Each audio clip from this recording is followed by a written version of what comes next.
أعوذ بالله من الشيطان الرجيم. بسم الله الرحمن الرحيم. فإذا انسلخ الأشهر الحرم فاقتلوا المشركين حيث وجدتموهم وخذوهم واحصروهم واقعدوا لهم كل مرصد فإن تابوا وأقاموا الصلاة وآتوا الزكاة فخلوا سبيلهم إن الله غفور رحيم. صدق اللہ العظیم. فَإِذَا انسَلَخَ الْأَشْهُرُ الْحُرُمُ، پھر جب گزر جائیں حرمت والے مہینے، فَاقْتُلُوا الْمُشْرِكِينَ، تو تم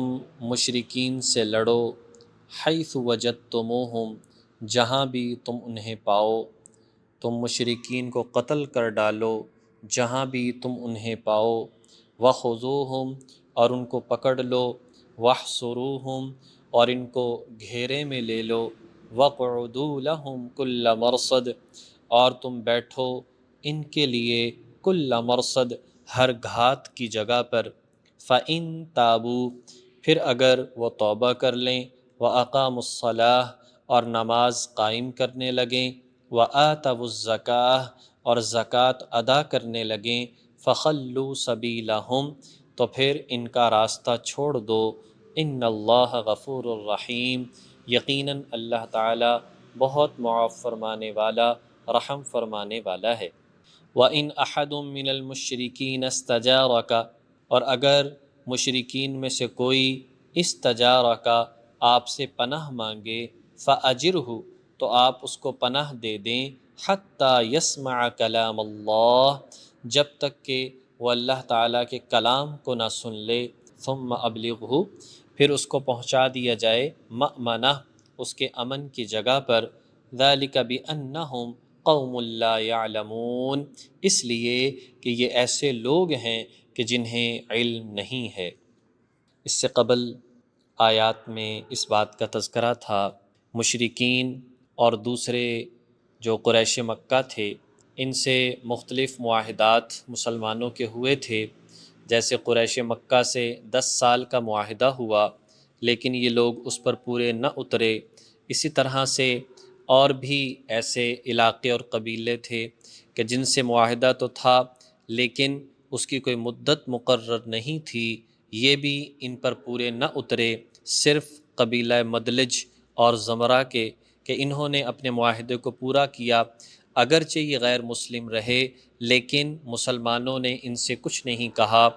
جو دوسرے ہیں تو ان کے لیے سن 9 ہجری میں حج کے موقع پر اعلان کروا دیا گیا کہ ان لوگوں کو یہاں سے نکال دیا جائے اور جزیرہ عرب کو غیر مسلموں سے خالی کر دیا جائے، اور حضور علیہ الصلاۃ والسلام نے خود ارشاد فرمایا کہ مجھے حکم ہے کہ میں مشرکین سے لڑوں جب تک کہ یہ لا الہ الا اللہ نہ پڑھ لیں۔ اب بات یہ ہے کہ اگر کوئی اپنی جان بچانے کے لیے لا الہ الا اللہ پڑھتا ہے تو ہم تو صرف ظاہر کے مکلف ہیں، ہم نے تو یہ دیکھنا ہے کہ یہ کلمہ پڑھ رہا ہے، اب چاہے یہ زبان سے پڑھ رہا یا دل سے پڑھ رہا، ہم اس چیز کے مکلف نہیں ہیں۔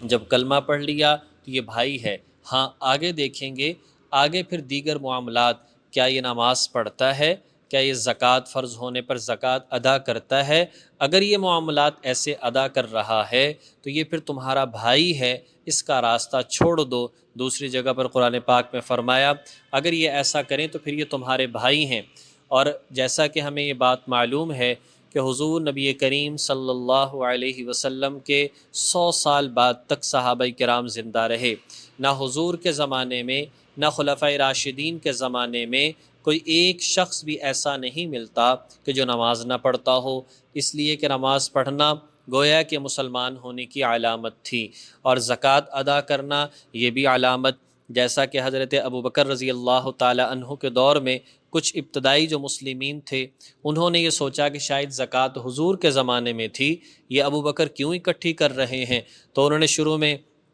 اس چیز کا انکار کیا، لیکن جب حضرت ابوبکر رضی اللہ تعالی عنہ نے سختی فرمائی تو ان لوگوں نے زکوٰۃ کو ادا کرنا شروع کر دیا۔ تو ان آیات میں جو ہے ان لوگوں سے ایک تو یہ اعلان کر دیا گیا، دوسرا یہ ہے کہ وہ لوگ جو کہ مہلت مانگنا چاہیں تو پہلے جیسے بتایا تھا کہ 4 مہینے کی مہلت ان کے لیے موجود ہے۔ ایک تو یہ ہے کہ جب معاہدہ تھا وہ، اور دوسرا یہ ہے کہ ان 4 مہینوں سے وہ 4 مہینے مراد ہیں جو ذی القعدہ، ذی الحجہ، محرم اور رجب کے یہ 4 مہینے ہیں جو حرمت والے مہینے کہلاتے ہیں۔ فرمایا کہ ان میں ان کے ساتھ قتال نہیں کرنا، جب یہ وقت گزر جائے، مہلت گزر جائے، اس کے بعد ان کے اوپر چڑھائی کرنی ہے۔ لیکن اس وقت بھی اگر یہ لوگ کہتے ہیں ہم اسلام کو پڑھنا چاہتے ہیں، ہم اس میں غور و فکر کرنا چاہتے ہیں، تو فرمایا کہ ان کو پھر پہنچا دو ان کے امن کی جگہ پر، کہ جہاں پر یہ دعوت اسلام کا مطالعہ کریں، اس کو پڑھیں، جو سوالات کریں وہ جوابات دیے جائیں، اور بغیر کسی دباؤ کے اسلام کا مطالعہ کریں۔ اس کے بعد اگر یہ قبول کرتے ہیں تو یہ تمہارے بھائی ہیں، اور اگر نہیں قبول کرتے پھر ان سے کہا جائے کہ جزیرہ عرب سے نکل جاؤ،